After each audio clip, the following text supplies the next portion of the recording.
მოგესალმებით, ჩვენ ვიმყოფებით ონის მუნიციპალიტეტში. ჩვენი თემატიკის ისტორია, კულტურა, ხელოვნება, არქეოლოგია რაჭაში ამის ფარგლებში. ჩვენ ვუსტუმრებით ონის მხარეთმცოდნეობის მუზეუმს და ონის სინაგოგას. მოგესალმებითონიდან, ადგილიდან, სადაც საუკუნეების განმავლობაში ქართველები და ებრაელები მეგობრულად თანაცხოვრდნენ. ჩვენ ახლა ვიმყოფებით ონის სინაგოგასთან, რომელიც 1895 წელს აიგო და მის მშენებლობაში ქართველები ისევე როგორც ებრაელები იღებდნენ მონაწილეობას. შემდეგ დანგრევასაც ქართველმა დედებმა ებრაელებთან ერთად გადაარჩინეს. ამაზე და სხვა დეტალებზე ვრცლად მოგიყვებით. ყველასთვის ცნობილია, რომ ებრაელები განდევნილ იქნენ თავიანთი ისტორიული სამშობლოს უდიდესი ნაწილიდან და განსახლდნენ სხვადასხვა ქვეყანაში, სადაც ცხოვრობდნენ განადგურებისა და ასიმილაციის მუდმივი შიშით. ლეგენდის მიხედვით, რომელიც შემოგვინახა ქართულმა საისტორიო წყარომ ქართლის ცხოვრებამ, როდესაც იერუსალიმიდან საქართველოში ჩამოვიდნენ ელჩები ქრისტეს მოსალოდნელი დასჯის ცნობით, ორი ქართველი ებრაელი, ელიოზ კარსნელი და ლონგინოზ მცხეთელი გაემგზავრდნენ იერუსალიმს. როდესაც იერუსალიმში ქრისტე ჯვარს აცვეს, ელიოზის დედამ იგრძნო ეს ამბავი და მაშინვე გარდაიცვალა. ქართველი ებრაელები დაუბრუნდნენ თავიანთ ქვეყანას და თან ჩამოიტანეს ქრისტეს სამოცი, ეგრეთ წოდებული ტუნიკი. ელიოზის დამ იგი გულში ჩაიკრა და მაშინვე გარდაიცვალა. თქმულების მიხედვით ეს ღმერთის მოსასხამი დამარხულია ელიოზის დასთან ერთად მცხეთის წმინდა მიწაში, დღევანდელი სვეტიცხოვლის ადგილას. ქართველი ხალხის შემწყნარებლობამ სხვა რელიგიებისა და ერების მიმართ განაპირობა, რომ ებრაელები საქართველოში საუკუნეების განმავლობაში ცხოვრობენ. აშკარაა, რომ საქართველოში მცხოვრებმა ებრაულმა მოსახლეობამ თავიდანვე ისწავლა ქართული ენა, აითვისა აგრეთვე ქართული ხალხური რიტუალები, ადგილობრივი ხალხური ჩვევები და ტრადიციები. ასევე ისინი ინაჩურებდნენ საკუთარ რელიგიას. ებრაელები შრომობდნენ და იბრძოდნენ ქართველთა მხარდამხარ, ვინაიდან საქართველო მათ მეორე სამშობლოდ მიაჩნდათ. ამიტომ ისინი მოღვაწეობდნენ და ზრუნავდნენ ქვეყნის განვითარებასა და მომავლისთვის საჭირო საქმეებში, ისევე როგორც ქართველები.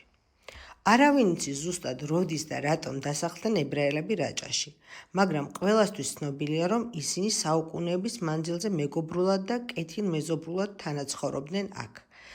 იზიარებდნენ რაჭველების ჭირსა და ლხინს. როგორც წესი, ებრაელები საქართველოში ბარში სახლობდნენ და მათი საქმიანობის ძირითადი სფერო ვაჭრობა იყო. ამ მხრივ უჩვეულო მოვლენაა ებრაელების განსახლება საქართველოს მაღალმთიან რეგიონში, კერძოდ კი რაჭაში, სადაც ებრაული თემი რამდენიმე 1000 ადამიანს ითვლიდა.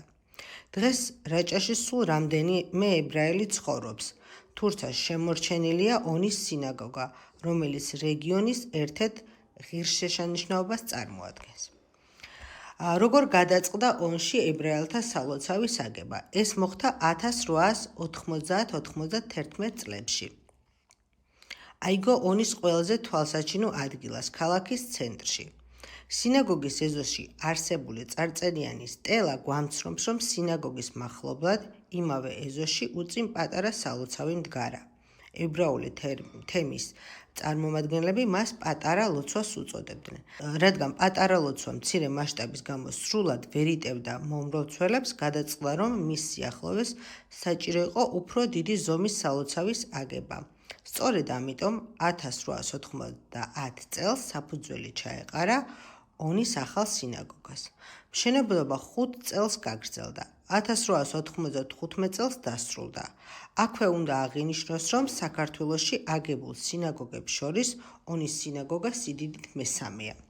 მის აგებას სათავეში დიდვაჭარი ხახამ ელია ამშიკაშვილი ჩაუდგა. მშენებლობაზე მოწვეულნი იყვნენ ბერძენი ქვის თლელი ოსტატები. ვის რითაც შეეძლო სალოცავის აგებაში ისე შეჰქონდა წვლილი. ზოგს ფულით, ზოგსაც ფიზიკური შრომით. სალოცავის სამშენებლო მასალა დიდი წვალებით ამოუტანიათ ამბროლაურიდან, კერძოდ ქვაბტკარიდან. ქვის ტრანსპორტირება ძალიან ძვირი ჯდებოდა, ამიტომ ქუთაისიდან წამოსულ ვაჭრებს ამბროლაურიდან გზად თითო ქვა ამოჰქონდათ. 3 წლის შემდეგ აშენდა ეს ულამაზესი სინაგოგა. აღსანიშნავია ონერი ქართველების წვლილი მათი სალოცავის აგებაში. დიდოსტატებმა იშვიათი მასალისგან დაუმზადეს სავარძლები, ხოლო შიდა კედლები მოხატა მხატვარმა შოთა გოშაძემ. 1927 წელს კომუნისტურმა მთავრობამ სალოცავის დანგრევა ბრძანა. 30-მდე მეძუძური დედა სალოცავის შიგნით თავიანთი ჩვილი ბავშვებით ჩაიგედა. სახელმწიფოს უშიშროების სამინისტროს თანამშრომლებს შენობის კარი შიგნიდან ჩარაზული დახვდათ, მაგრამ შენობიდან ჩვილების ტირილი ისმოდა. როცა მიაყურადეს, მიხვდნენ, რომ შენობაში ძალიან ბევრი ბავშვი იყო. ქუჩაში შეკრებილი უამრავი ონელისგან კი შეიტყვეს, რომ შენობაში არა მხოლოდ ებრაელი, არამედ ქართველი დეძებიც შვილებთან ერთად იმყოფებოდნენ, რათა არავისთვის მიეცათ სინაგოგის დახურვის საშუალება. ქართველი და ებრაელი ქალების ამ თავდადებამ ონის სინაგოგა განადგურებას გადაარჩინა. ასეთ გადმოცემებს მოისმენთ ონში ებრაელებისა და ქართველების მიერ. ონის სინაგოგის დასაცავად ჩადენილი გმირული ისტორიებიდან. 1991 წელს 29 აპრილს ძლიერმა მიწისძვრამ დაანგრია პატარა ლოცვა, რომელიც აღარ აღუდგენიათ. დანგრევას სასწაულებრივად გადაურჩა პატარა ლოცვის გვერდით აგებული ონის სინაგოგა. მიწისძვრამ დაანგრია მისი კარიბჭე, დაზიანდა კედლები, გალავანი. 2006 წელს საქართველოს პრეზიდენტის ბრძანების თანახმად ონის სინაგოგას საქართველოს კულტურული მემკვიდრეობის ძეგლის სტატუსი მიენიჭა. როგორც ადგილზე შევიტყვეთ, კარიბჭისა და უშუალოდ სინაგოგის გასაღები იქვე მახლობლად ცხოვრობს ოჯახს აქვს ჩაბარებული, ვისაც სინაგოგაში მოხვედრა სურს შეუძლია მიმართოს და კარს აუცილებლად გაუღებენ. ნანახმა ყოველგვარ მოლოდინს გადააჭარბა. ფიქრობ, ეს ის შენობაა, რომელიც ონში ჩასულმა თითოეულმა ტურისტმა აუცილებლად უნდა ნახოს. სინაგოგაში ლოცვა შეიძლება ჩატარდეს მხოლოდ მაშინ, როდესაც მასში 10 ებრაელი მამაკაცი შეიკრიბება. დღესდღეობით ლოცვის ჩასატარებლად ხალხის რაოდენობა საკმარისი არ არის. წლების განმავლობაში ონი ძალიან ბევრმა ებრაელმა დატოვა. უმეტესობამ სახლები წასვლამდე გაყიდა. ნაწილს კომუნისტებმა ჩამოართვეს, ნაწილმა შეინარჩუნა, მაგრამ მათი სახლები უმეტესად დაკეტილია. ებრაელების წასვლის პროცესი 1972 წლიდან დაიწყო და 1992 წლამდე გაგრძელდა. ძალიან სევდიანი იყო მათი წასვლა ორივე ერისთვის. როგორც ონელები ამბობენ, ებრაელების წასვლის შემდეგ ბევრი რამ შეიცვალა ონში. დამშვიდობებისას იყო დიდი მეგობრული სუფრა, ბევრი ცრემლითა და ტკბილი მოგონებების გახსენებით. შემდეგ წლებშიც ბევრი ისტორია დაგროვდა ქართველი ებრაელების მხრიდან საკუთარი მეგობრების დახმარების და მხარდაჭერის. ონი არის ერთ-ერთი კარგი მაგალითი ქართველი ერის ტოლერანტობის და ამ ორი ერის ძმობის საუკეთესო დასტური. რამდენიმე სიტყვას ქალბატონი ინგა მეტრეველი გვეტყვის ებრაელების ცხოვრებასთან დაკავშირებით ონში. ქალბატონი ინგა გახლავთ რაჭის სიძველეთა შესწავლისა და დაცვის ფონდის ხელმძღვანელი. რა თქმა უნდა, ჩვენ რაზეც ვისაუბრებთ, ეს არ არის მეცნიერულად დადასტურებული ამბავი, მაგრამ ქალბატონი ინგა არის ონელი და ის თავად არის მომსწრე ამ ყოველივესი. ქალბატონო ინგა, თუ გაიხსენებთ, თქვენ თუ გახსოვთ ის პერიოდი, როცა ებრაელები ცოტა უფრო მასიურად ცხოვრობდნენ ონში, ან თქვენ რაიმე ვარაუდი ხომ არ გაქვთ მათი აქ გადმოსახლების, უпростоრად დასახლების თაობაზე? ნახევარი ონი ებრაელი მოსახლეობით იყო დასახლებული. ჩემი ბავშვობის წლები მოკლედ დაემთხვა ზუსტად იმ წლებს, როცა ისინი კომპაქტურად, მასიურად ცხოვრობდნენ ონში. ონი მაგ დროს იყო ძალიან ეგზოტიკური და საინტერესო. ეს ხმაურიანი, საყვარელი ხალხი, მოკლედ ძალიან სერიოზულ ხიბლს ძენდა ჩვენს პატარა ქალაქს. და ზოგადად ძალიან საინტერესოა ონი, ნახევარი ქალაქი ებრაელებით დასახლებული, ნახევარი ქართველებით. ამ დროს ისტორიულად ვიცით, რომ ონში იყო ასევე სომხური გრეგორიანული ეკლესია, რომელიც კომუნისტების დროს დაინგრა. იყვნენ ფრანცისკანელი ბერები და კათოლიკური სამლოცველოც იყო ამის გამო. და მართლმადიდებლური რამოდენიმე ეკლესია იყო კიდევ ონში. საჯანის კარის ეკლესია, რომელიც ონის ცენტრში იდგა, ეხლა იმ ადგილას კინოა, კინო იყო კომუნისტების დროს და ეხლა ისევ ეკლესიაა კინოს ყოფილ შენობაში. მოკლედ ეს საჯანის კარის ეკლესია ყოფდა თითქოს ქართულ და ებრაულ თემს ერთმანეთისგან. საჯანის კარის ზემოთ მთლიანად ებრაული მოსახლეობა ცხოვრობდა და ქვემოთ ქართველები. ერთმანეთთან როგორც ვიცი ძალიან შეხმატკვრებული ურთიერთობა ჰქონდათ, ხო? კი ბატონო, რა ვიცი, იყო ჩვენი მეგობრები, მეზობლები, კლასელები, რა ვიცი, ფაქტურად ერთი საზოგადოება ვიყავით. უბრალოდ საინტერესოა, რომ აი უძველეს დროში მოსული ონში ეს ადამიანები საოცრად ინარჩუნებდნენ თვითყოფადობას, თავიანთ ხასიათს, თავიანთ ჩაცმის სტილს, თავიანთ ინტერესებს. ეს ძალიან გასაკვირია, როცა საუკუნეები, არ ვიცი, წარმოუდგენლად დიდ პერიოდზეა საუბარი, რომ აი მათი აღრევა ვერანაირად ვერ მოხდა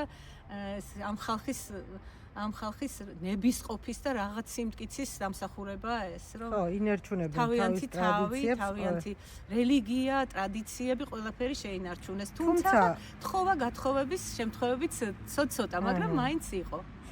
თუმცა მე როგორც ახლა მოვიძიე, ძალიან იყვნენ ჩართული ამ ქართულ საქმეში, ანუ ყველანაირად ისინი როგორც ამ ქვეყნის შვილებად ისეთვლიდნენ თავს და საქვეყნო საქმეებში ყველაფერში იყვნენ იგივენაირად ჩართულები, როგორც ქართველი ადამიანები, აბსოლუტურად, ხო? რა თქმა უნდა, ვიდრე წავიდოდნენ, ახლა ჩვეულებრივად განათლებას საქართველოში იღებდნენ, იყვნენ ექიმები, იყვნენ ინჟინრები, ბუღალტრები, რა ვიცი, ირგვლივ ყველა სფეროში, მასწავლებლები, არაჩვეულებრივი მასწავლებლები, ყველა სფეროში იყვნენ ჩართული, ყველა პროფესია ჰქონდათ ათვისებული, საზოგადოების ჩვეულებრივი წევრები იყვნენ ჩვენი საზოგადოების. და წასვლის შემდეგაც, როგორც ვიცი, ესე პირადი ისტორიებიდან ძალიან დიდ მხარდაჭერას უცხადებდნენ, აი როცა ჩვენთან გაჭირვების წლები იყო, თავიანთ მეგობრებს, ნათესავებს აქ ქართველებს ძალიან ეხმარებოდნენ, ეგეთი ისტორიებიც არის. აი თქვენ თუ გახსოვთ მათი წასვლა, მე ვიცი რომ ძალიან დააკავდაო ისინი ქალაქს. აი თითქოს ონი დაცარი რაღაც სერიოზული რაღაც ხივი, რაღაც ეგზოტიკა დააკარგა თითქოს ონმა მათი წასვლის შემდეგ და აი რაღაც განსაკუთრებით იგრძნობოდა პირველ პერიოდში ეგ. ძალიან გულისამაჩუყებელი ბევრი ისტორია მაქვს მოსმენილი, როგორ ტოვებდნენ თავიანთ იგივე მშობლიურ ქალაქს, სასაფლაოს, განსაკუთრებით ეს უჭირს და სხვათა შორის იქედან აფინანსებენ და მოვლილი აქვთ არაჩვეულებრივად თავიანთი წინაპრების საფლავები. აი სინაგოგაზე რას გეტყვით, ქალბატონინგა, რა თქვენ რაც იცით? სინაგოგა არ არის რაღაცა უძველესი, ეს სინაგოგა რაც დგას არის საუკუნის და რაღაც 30 წლის სადღაც ესე. მაგრამ ცნობილი ამბავია, რომ ამ სინაგოგის ადგილზე და ეხლაც პატარა ნანგრევი არის შემორჩენილი, იყო უძველესი სინაგოგის ნანგრევი და რა კი სინაგოგა მან დაშენდა აუცილებლად ისედაც ლოგიკურად მან აუცილებლად იქნებოდა ძველი სამლოცველო ებრაელების. და ის ისტორია და მითი, არ ვიცი რამდენად მართალია, რომ კომუნისტები როცა ყველაფერს სამლოცველოებს, ეკლესიებს ანგრევდნენ, ამ პერიოდში, როდესაც გადაწყვიტეს დანგრევა სინაგოგის,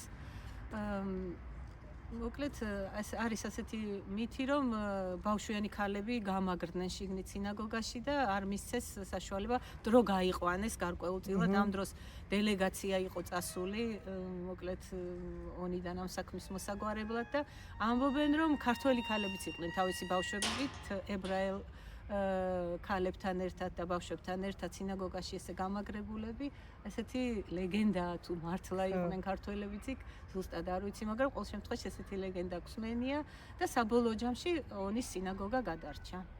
ეს ერთ-ერთი დასტური არის, როგორ მეგობრულად და ერთმანეთის გვერდში დგომით ცხოვრობენ. რა კი, ასეთი ლეგენდა არსებობს, ალბათ ამას რაღაც საფუძველიც აქვს. დიდი მადლობა.